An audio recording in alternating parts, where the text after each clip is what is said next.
ഡൽഹി IITയിലെ M.Tech വിദ്യാർത്ഥിയായ Soham Nag, computer science and engineering ഡിപ്പാർട്ട്മെന്റിലെ അധ്യാപകനായ പ്രൊഫസർ സ്മൃതി ആർ സാരംഗി എന്നിവർ ചേർന്ന് നടത്തിയ പഠനത്തിലാണ് ഈ നിർണായക കണ്ടെത്തൽ.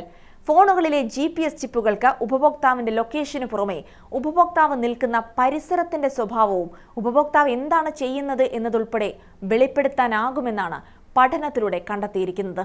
സ്മാർട്ട് ഫോൺ ഉപയോഗിക്കുന്ന വ്യക്തി ഇരിക്കുകയാണോ, കിടക്കുകയാണോ, മുറിക്കകത്താണോ, പുറത്താണോ, തിരക്കേറിയ പ്രദേശത്താണോ, വിമാനത്തിലാണോ എന്നതുൾപ്പെടെ ഫോണുകളിലെ GPS ചിപ്പുകൾക്ക് വെളിപ്പെടുത്താനാകുമെന്നും ഈ പഠനം പറയുന്നു.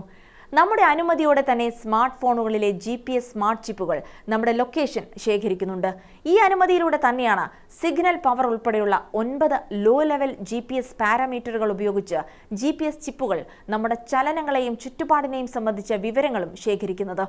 ഈ ഡേറ്റ മാത്രം ഉപയോഗിച്ച് ഫോൺ ഉപയോഗിക്കുന്ന വ്യക്തി നടക്കുകയാണോ, യാത്ര ചെയ്യുകയാണോ എന്നതുൾപ്പെടെ കണ്ടെത്താൻ കഴിയും. ആൻഡ്രോയിഡ് ആപ്പുകൾക്ക് ഉപഭോക്താവിന്റെ അനുമതിയോടെ മാത്രമേ ഉപഭോക്താവിന്റെ ലൊക്കേഷൻ ശേഖരിക്കാനാകൂ. ഈ അനുമതിയുടെ മറവിലാണ് ആൻഡ്രോകോൺ ഉപഭോക്താവിന്റെ ഡേറ്റ ശേഖരിക്കുന്നത്. ഉപഭോക്താവിന്റെ വളരെ സെൻസിറ്റീവായ കാര്യങ്ങൾ ശേഖരിക്കുന്ന ഒരു രഹസ്യ സെൻസറായി ആൻഡ്രോകോൺ മാറുന്നു. ഇത് സ്വകാര്യതയും സുരക്ഷയും സംബന്ധിച്ച വലിയ ചർച്ചകൾക്കാണ് വഴി തുറന്നിട്ടുള്ളത്.